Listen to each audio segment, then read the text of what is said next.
Welcome back to Homeo Vision and a very good day to all of you watching this video. I am Dr.Gauthami Deshmukh and let us continue with our Organon of Medicine series. In this video, we shall discuss about Aphorism 6 and its footnote. Let us now read the aphorism number 6. In this aphorism, Hahnemann states that the unprejudiced observer, so as already marked, this is a very important phrase, the unprejudiced observer, well aware of the futility of transcendental speculations, which can receive on confirmation from experience, be his powers of penetration ever so great, takes note of nothing in every individual disease except the changes in the health of the body and of the morbid phenomena, accidents, symptoms, which can be perceived externally by means of the senses. That is to say, he notices only deviations from the former healthy state of the now deceased individual, which are felt by the patient himself, remarked by those around him, and observed by the physician.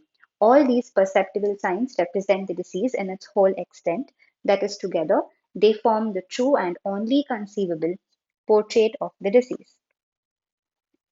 Okay, so in the first line, there are so many big words that we will have to understand. So we'll come back to unprejudiced observer very soon. So here the unprejudiced observer is going to be the physician.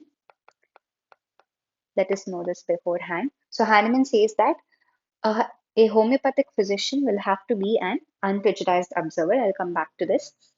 And when a homeopathic physician is unprejudiced, he is well aware of the futility. Futility here means uselessness. So he is well aware of the futility of the transcendental. Transcendental is something that is just assumed, something that is beyond explanation, something that is, um, a priori. Okay, something that is a priori, something that is assumed. Okay, uh, it is something that it is an idea which has no basis. Okay, so an unprejudiced observer is well aware of the uselessness of these kinds of assumed speculation. So, as we have already come across, speculation is nothing but any theory or hypothesis that has no evidence. Okay, so speculations are nothing but certain assumptions that are made based on zero evidence. Okay, so an unprejudiced observer, that is a homeopathic physician, is always aware of the uselessness of the what? Assumed notions, okay, or transcendental speculations. Okay, so this is something that Hahnemann is trying to tell us. Now let us come back to what unprejudiced observer means. So, in this aphorism, he's trying to tell us that a true practitioner of the healing art, that is, a true practitioner of homeopathy, must always be an unprejudiced observer. So he says that all knowledge is always based on our experiences, um, and these experiences we gain through observation through our senses. Okay, so in this aphorism, specifically, he says that a homeopathic physician has to be an unprejudiced observer, and by being a good observer, he must be able to thoroughly observe all the symptoms, and symptoms are something that represent to the physician the nature of sickness. Okay, only when you observe symptoms, only when a physician observes symptoms correctly, okay, and precisely, he will be able to know the nature of the sickness. He will be able to notice the nature of sickness, and he will also be able to make a good note of all the deviations from the state of health. And by doing so, once he is an unprejudiced observer, he will be able to observe all the symptoms correctly. And through these symptoms, he will be able to make a note of the nature of the sickness and all the deviations of the state of health. And through this, he will be able to correct the disordered state of health. That is, through this, he will be able to correct the deceased individual. So, first of all, observation is something that is observation is defined as perception, that is noticing something with a definite purpose, with a definite purpose. So here, as a physician, why does a physician have to observe symptoms in order to cure our deceased individual, in order to cure our deceased individual? So this is why a physician has to observe the symptoms. Now, what does an unprejudiced observer mean? Unprejudiced here means unbiased. Unbiased. He must not have any assumptions or theories or notions of his own. So, an unprejudiced observer is somebody who will keep aside all his presumed theories, all his imaginations, all his notions. So he will have to keep aside all his presumed notions, and with a clean, clear, blank mind, he will have to observe the symptoms. Okay, so sometimes it may happen that some physicians will have certain favorite theories. So once you have a favorite theory, what happens is that this particular favorite theory or a favorite idea, you will be focused upon whatever is there on your mind.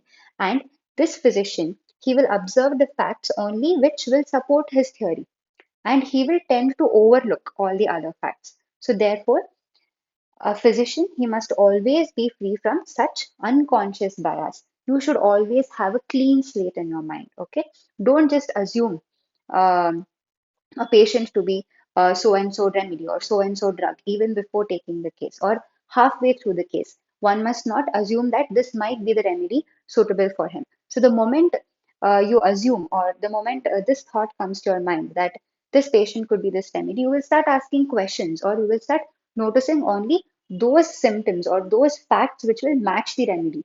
So in this case, this physician will become biased. So this is why he says that the physician has to be unprejudiced. One must not have any unconscious bias, or he must not have any presumed ideas or theories in his mind. Always have a clean slate in your mind and take the entire case before making a prescription.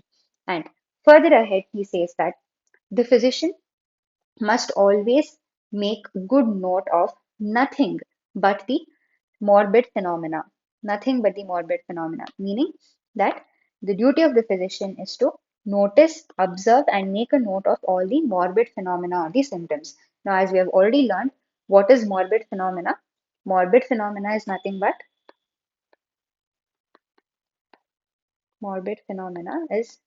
the deviation in the state of health. Correct? Deviation of health, and this is represented through something called as signs and symptoms.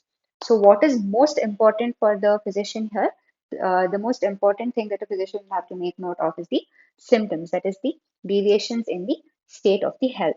And how can he make an observation, or how can he make a note of these symptoms, is through his senses. Through his senses. Also, the physician will also have to consider the symptoms that the patient tells by himself, the symptoms which are remarked by those around him. That is, we sometimes when you have a kid, or when you have anybody, maybe the wife is adding on some more symptoms of the husband, or maybe the mother is giving more symptoms of the baby, or sometimes the son is giving, sometimes the son is narrating some symptoms on behalf of his mother. So, all of these things. So, symptoms which are felt by the patient himself, which are remarked or told by people around the patient, and also the symptoms observed by the physician himself. So the physician, being an unprejudiced observer, will have to make a clean, clear note of all these symptoms through his own observation, and through the narration of the patient himself and by those around him. So in the last sentence, he says that these perceptible signs and symptoms, okay, these perceptible signs and symptoms are the only means of getting to know about a disease. So these signs and symptoms are something that represent the disease in its whole extent, and therefore they form the only true conceivable portrait of the disease. So how can we get to know about a disease in any diseased individual? It is through the observation of the signs and symptoms. The disease will always be expressed in the form of perceptible signs and symptoms, and these signs and symptoms have to be observed by the physician who is going to be an unprejudiced observer through his senses. Let's go ahead with the footnote of the sixth aphorism.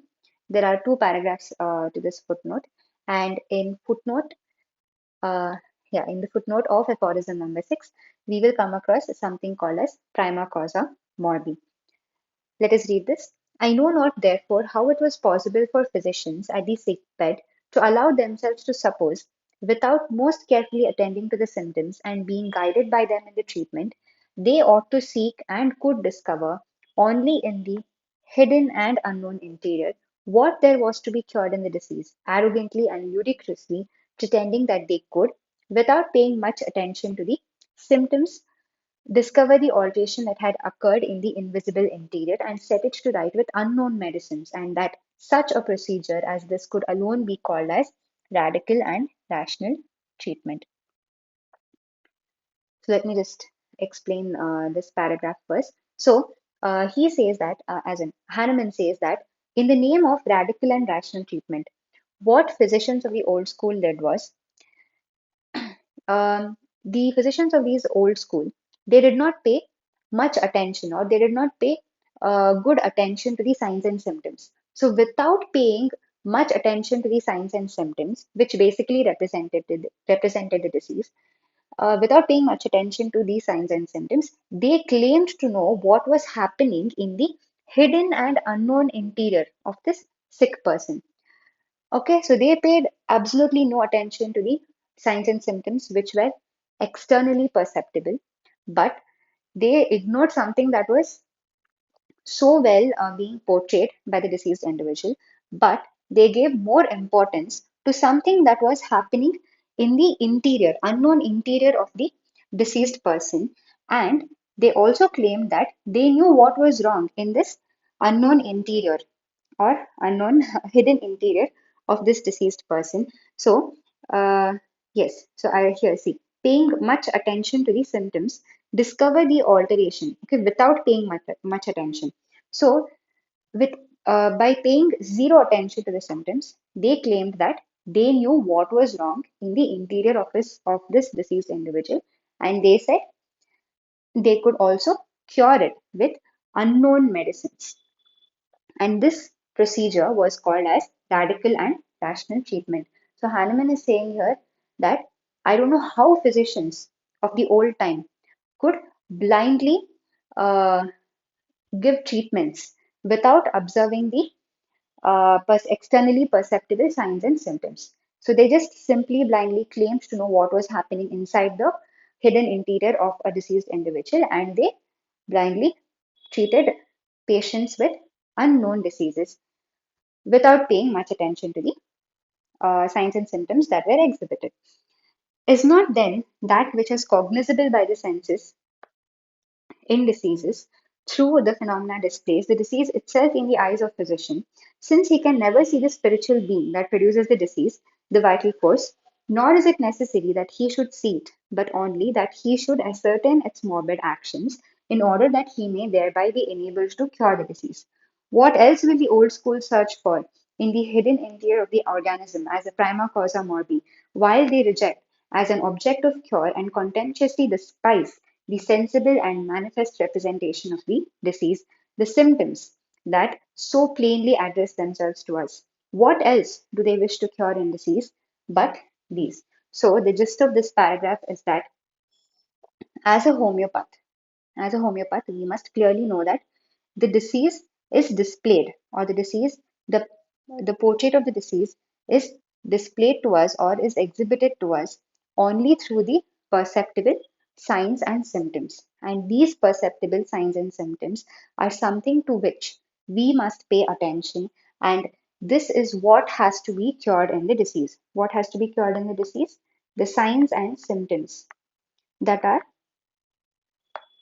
exhibited by the deceased individual is something that we have to cure. It is not the prima causa morbi. So, prima causa morbi here means the primary cause of the disease. So, the physicians of the old school, they always wanted to look for the prima causa morbi in the hidden interior of the man. Okay, it is something that they could not see. It is something that we could not see. But they claimed that they knew what was happening. And they said that there is a prima causa morbi in the hidden interior of this man, and we will treat this. But instead, as homeopaths, what we must pay attention to is the externally so well, so defined, so definitely exhibited perceptible symptoms is something that we must pay attention to and we must treat. So that is what he's saying here. So what else will the old school search for in the hidden interior of the organism when the signs and symptoms are so well presented to us by the deceased individual? So he says this.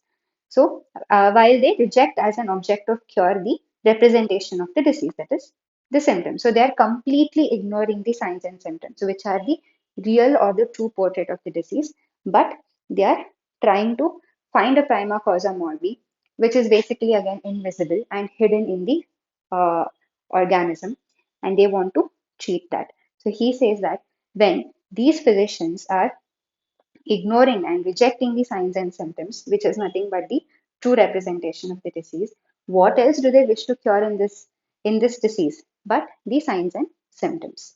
So this is the gist of the footnote to aphorism number 6.